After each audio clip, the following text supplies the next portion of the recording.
Hello my dear students, আজকে আবার চলে আসলাম নতুন আরেকটি ক্লাস নিয়ে। আজকের ক্লাসটি হবে মূলত যে গত ক্লাসে আমরা মাই ফ্যামিলি সম্পর্কে যে গল্পটা পড়েছিলাম, তো ওই গল্পটারই আজকে বাকি অংশগুলো নিয়ে আলোচনা করব। আজকের ক্লাসটি একটু দীর্ঘ হবে, আশা করি তোমরা সবাই পুরো ক্লাসটির সাথে যুক্ত থাকবে। তো আজকে আমরা আলোচনা করব 30, 31 এবং 32 পৃষ্ঠা নিয়ে। তো দেখো, আমরা যখন তার আগের ক্লাসে মাই ফ্যামিলি গল্পটা পড়েছিলাম, তো সেখানে 2:1 লেখা আছে ask and answer the following questions in pairs. তাহলে আস্ক অর্থ কি? জিজ্ঞাসা করো বা জিজ্ঞাসা করা। অ্যান্ড আনসার অর্থ কি? উত্তর দেওয়া। দ্য ফ্লোয়িং কোশ্চেন্স, দেখো একটা এস যুক্ত করা আছে। তো এখানে এস মানে কি? অনেকগুলোকে বোঝানো হয়েছে প্রশ্ন। তো এখানে তো অনেকগুলোই প্রশ্ন দেওয়া আছে, একের অধিক 5টা প্রশ্ন আছে। তো আমাদের বলছে নিচের প্রশ্নগুলো জিজ্ঞাসা করো এবং উত্তর দাও ইন পেয়ার্স। পেয়ার অর্থ হচ্ছে জোড়া, কিন্তু পেয়ার্স মিন্স জোড়ায় জোড়ায়। ওকে, তো মাই ফ্যামিলি যে গল্পটা পড়েছিলাম সেই গল্পের আলোকেই আমাদের 5টা প্রশ্ন দেওয়া আছে। তো একটার সাথে আবার আরেকটা যুক্ত করা, দুটি দুটি করে প্রশ্ন দেওয়া আছে। তো প্রথম কোশ্চেনটা দেওয়া আছে, হু ইজ রিতা? রিতা কে? ঠিক আছে, তো আমরা গল্পে পড়েছিলাম, সবাই একটু গল্পটার দিকে তাকাও। এখানে পড়েছিলাম, দেখো, his younger sister is Rita. তো হিজ অর্থ কি? তার। এখানে তার মানে কে? রাহাত। তার মানে রাহাতের ছোট বোন হচ্ছে কি? রিতা। তাহলে আমরা প্রশ্ন থেকে উত্তরটা সাজিয়ে কিভাবে লিখতে পারি? লেখা আছে হু ইজ রিতা, তো আমরা লিখতে পারি রিতা ইজ। রিতা হয় রাহাত। যেহেতু এখানে হিজ আছে, তো আমরা হিজের পরিবর্তে লিখবো হচ্ছে রাহাত। এবং রাহাত লেখার পরে আমরা একটা কমা দিয়ে এস যোগ করব। তাহলে হবে কি? রাহাতস। কমা যুক্ত এস অর্থ হচ্ছে র। তার মানে রাহাতের ছোট বোন, তার হবে রিতা ইজ রাহাতস ইয়াঙ্গার সিস্টার। ওকে, বা এভাবেও লিখতে পারি রাহাতস ইয়াঙ্গার সিস্টার ইজ রিতা। আশা করি প্রথমটা বুঝতে পেরেছো প্রশ্ন। এরপরে বলছে হাউ ওল্ড ইজ শি? তার বয়স কত? তাহলে তার বয়স কত যে লেখা আছে, শি ইজ 7 ইয়ার্স ওল্ড। তাহলে আমরা এটাই লিখে দিতে পারি লাইনটা, যে she is 7 years old. Okay, B number question, what is the name of Rahat's father? রাহাতের বাবার নাম কি? দেখো এখানে কিন্তু কমা দিয়ে একটা এস দেওয়া আছে। তাহলে এর অর্থ কি? আমরা তার আগের ক্লাসে শিখেছিলাম, সেটা অর্থ হচ্ছে র। যদি এই কমাযুক্ত এসটা না দিত, তাহলে অর্থটা কি হইতো? রাহাত বাবা, যেটা কিনা অর্থপূর্ণ হইতো না। তাই কমাযুক্ত এস দিয়েছে, তার মানে রাহাতস ফাদার, রাহাতের বাবা। তাহলে আমরা প্রশ্ন দিকে সাজিয়ে লিখবো কিভাবে? যদি কোনো প্রশ্নের মধ্যে নাম থাকে, তাহলে আমরা নাম দিয়ে সাজাবো। যেহেতু এই প্রশ্নের মধ্যে নাম নেই, মানে নাম থাকার আগে কিন্তু দা শব্দটা আছে, তাই আমরা THE দা বা দি এই শব্দটা দিয়ে প্রশ্ন উত্তরটা সাজাবো প্রথমে। তাহলে প্রথমে কি লিখতে পারি? লিখবো হচ্ছে রাহাত, লিখবো দ্য নেম, লিখবো কি? The name of Rahat's father, তারপর লিখতে হবে ভার্ব। ভার্ব হচ্ছে কি? ইজ। ভার্ব একটা সেন্টেন্সের প্রাণ। তো ভার্ব কিন্তু মাস্ট বি ইনক্লুড করতে হবে আমাদের কোনো প্রশ্ন উত্তর লেখার সময়। তাহলে কি হবে? The name of Rahat's father is, কি পড়ছিলাম তার বাবার নাম? মিস্টার রাকিব আহমেদ। ওকে, তাহলে আমরা এটা লিখবো মিস্টার রাকিব আহমেদ। এরপর দেখো কি বলছে, what does his father do? তার বাবা কি করে? তার বাবার একটা কি আছে? মুদির দোকান ছিল, আমরা তার আগে পড়েছিলাম গ্রোসারি শপ। তাই লিখবো হিজ ফাদার হ্যাজ এই grocery shop. His father has এই গ্রোসারি শপ। ওকে, এরপরে দেখো কি বলছে, who is Mrs Nasrin Ahmed? আচ্ছা, নাসরিন আহমেদ কে হয়? তাহলে আমরা পড়েছিলাম নাসরিন আহমেদ কি? রাহাত এবং রিতার বাবা। তাহলে আমরা এই হুর জায়গায় সরাসরি উত্তর লিখতে পারি। যদি কোনো প্রশ্ন হু দিয়ে থাকে, তাহলে একটা কথা মনে রাখবে, যে আমরা হু দিয়ে উত্তর লেখাটা শুরু করব। তাহলে লিখতে পারি রাহাত অ্যান্ড রিতা। রাহাত অ্যান্ড রিতা, রিতা লেখার পরে একটা কমা দিয়ে এস দিতে হবে। তাহলে হবে Rita's. Rahat and Rita's mother is Mrs Nasrin Ahmed. ঠিক আছে, বাকি লিখতে পারি Mrs Nasrin Ahmed is Rahat and Rita's mother. Okay, এবার বলছে হাউ ওল্ড ইজ শি? তার বয়স কত? তাহলে আমরা লিখবো, দেখতে পাচ্ছ এখানে লেখা আছে শি ইজ 34 ইয়ার্স ওল্ড। তার বয়স কত? 34 বছর। ওকে, এরপরে দেখো লেখা আছে who are the grandchildren of Amir Ahmed? Amir আহমেদের গ্র্যান্ড চিলড্রেন কারা? মানে গ্র্যান্ড চিলড্রেন অর্থ কি পড়েছিলাম তার আগের ক্লাসে? বলো তো? গুড, হ্যাঁ, নাতি নাতনি। তাহলে আমরা লিখবো, ওই যেহেতু এখানে হু দেওয়া আছে, আমরা হুর জায়গায় আবার সে উত্তরটা লিখতে পারি। লিখতে পারি রাহাত অ্যান্ড রিতা। এখানে কমা দিয়ে আর এস দেওয়ার প্রয়োজন নাই, শুধু লিখবো Rahat and Rita are the grandchildren of Amir Ahmed. Rahat এবং রিতা হচ্ছে আমির আহমেদের নাতি নাতনি। ওকে, এর বলছে who do Rahat and Rita often visit. Rahat এবং রিতা প্রায় কোথায় ঘুরতে যায়? অফেন অর্থ হচ্ছে প্রায়, ভিজিট অর্থ ভ্রমণ করা বা ঘুরতে যাওয়া। কোথায় ঘুরতে যায়? তাদের চাচার বাড়িতে ঘুরতে যায়। তো লিখবো Rahat and Rita often visit. আসলে এই লাইনটা কিন্তু আমাদের রিডিংয়েই দেওয়া আছে। ওকে, যদি রিডিংটা একটু পড়ে নাও তাহলে খুঁজে নাও, তাহলে পেয়ে যাবে। আবার যেহেতু প্রশ্ন এখানে নাম দেওয়া আছে, তাহলে আমরা চাইলে নাম থেকে সাজাতে পারি। তাহলে Rahat and Rita often visit. এরপরে যদি তোমরা রিডিংয়ে যাও দেখতে পাবে লেখা আছে ভিজিট। এরপর কি দেওয়া আছে?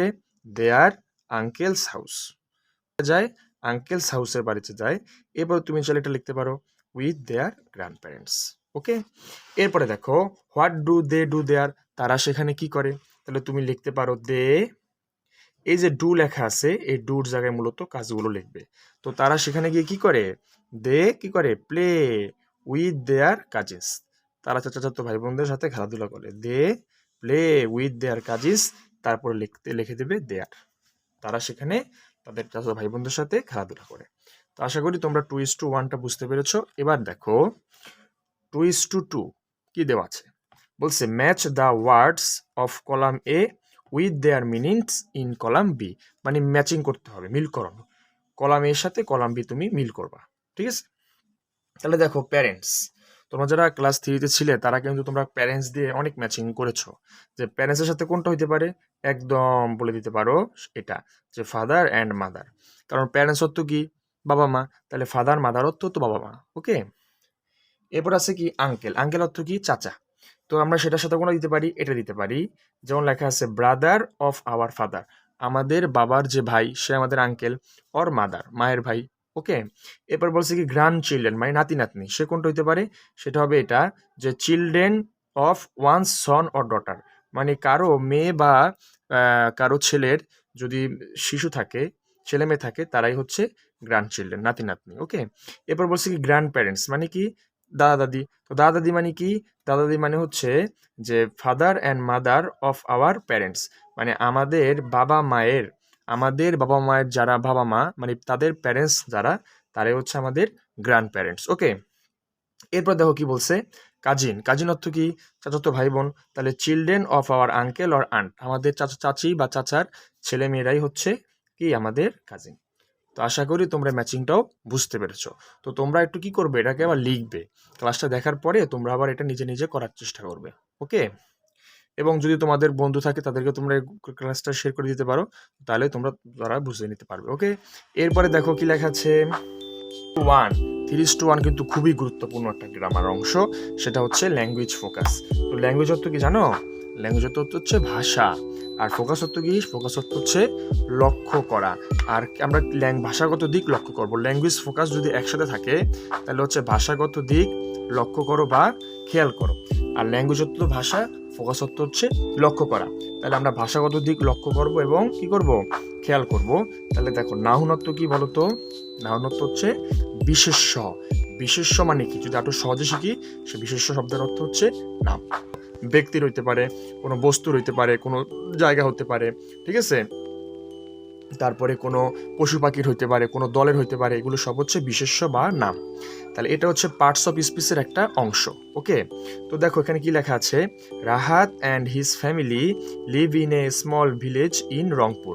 তাহলে দেখো কিন্তু কালো করা আছে, ফ্যামিলি এটা কালো রং করা আছে, ভিলেজ এটা কালো করা, আবার রংপুর এটা কালো করা। কারণ এই যে নাম চারটা দেওয়া আছে কালো কালো করে, এই চারটা নামই কিন্তু নাউন। এখন আমাদের আইডেন্টিফাই করতে হবে কোনটা কোন ভাগের মধ্যে গেছে নাউনের। ঠিক আছে, দেখো এখানে লেখা আছে ইন দ্য অ্যাভাব সেন্টেন্সেস, মানে উপরের যে বাক্যটি আছে, উপরে যে বাক্যটা, the words Rahat, family, village, Rangpur আর নাউন্স, এই শব্দগুলো হচ্ছে কি নাউন। এই noun is a naming word. Noun মানে কি? এটা নামের শব্দ। নেমিং ওয়ার্ড মানে নামের একটা শব্দ। It is used for naming a person, an animal, a place, A things and a group. এই শব্দটা মানে এই নাউনটি ব্যবহৃত হয় নেমিং, নামের ক্ষেত্রে। কোন নামের ক্ষেত্রে? এ পারসন, একজন ব্যক্তির নামের ক্ষেত্রে হইতে পারে। অ্যান এনিম্যাল, এখানে অ্যান হয়েছে কেন? এই এনিম্যালের এ, এটা কিন্তু একটা ভাওয়েল, এই জন্য এখানে অ্যান ব্যবহৃত হয়েছে। কোনো পশু পাখির নামের ক্ষেত্রে। এ প্লেস মানে জায়গা, জায়গার ক্ষেত্রে। এ থিং, থিং মানে কি? কোনো কিছু বস্তু হইতে পারে সেটার ক্ষেত্রে, অ্যান্ড এই গ্রুপ মানে দলের ক্ষেত্রে নাউন ব্যবহৃত হয়। এবার দেখো তোমার সামনে কিছু এক্সাম্পল দেওয়া আছে, ফর এক্সাম্পলস উদাহরণ। পার্সনস, পার্সন অর্থ কি? ব্যক্তি।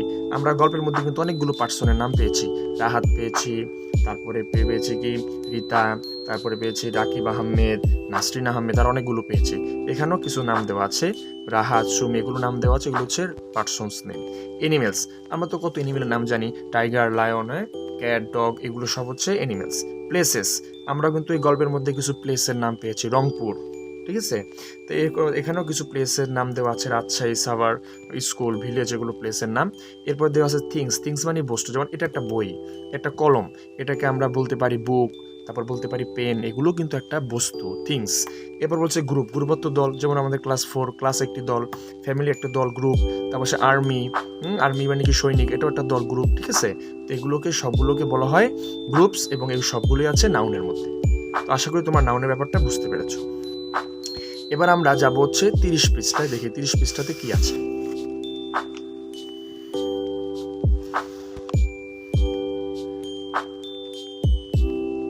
দেখো 30 পৃষ্ঠার মধ্যে 3:1:1 সেখানে লেখা আছে circle the nouns in each sentence. প্রত্যেকটি বাক্যের মধ্যে তুমি কি করবে, যেগুলো নাউন সেগুলো তুমি বৃত্তাকার করো। যেমন দেখো মাহমুদ, এটাও কিন্তু নাম, তাই এটাকে আমরা বৃত্তাকার করতে পারি। হি ইজ এ বয়, বয় অর্থ বালক, বালক কিন্তু একটা নাম, তাহলে বালকটাকে আমরা বৃত্তাকার করতে পারি। হি লিভস ইন চাঁদপুর, তো চাঁদপুরটার নাম, এই নামটাকে আমরা বৃত্তাকার করতে পারি। এবার কি বলছে, হিজ প্যারেন্টস, প্যারেন্টস অর্থ কি পিতা মাতা, sorry grand parents, his grand parents, তো গ্র্যান্ড প্যারেন্টস অর্থ কি দাদা দাদি, তাহলে আমরা দাদা দাদিটাকেও বৃত্তাকার করতে পারি। স্টে অ্যাট হোম, হোম অর্থ কি বাড়ি, বাড়িও একটা নাম, এটাকে আমরা বৃত্তাকার করতে পারি। রিনা ইজ হিজ সিস্টার, তো রিনা একটা নাম, সিস্টার একটা নাম। দে গো টু স্কুল টুগেদার, তো বিদ্যালয় একটা নাম। তাহলে যেগুলো আমাদের নাউন সেগুলোকে আমাদের বৃত্তাকার করতে বলছে। দেখো I have a pet cat, বলো তো এটা কোনটা নাউন? হ্যাঁ, ক্যাট হচ্ছে নাউন, গুড।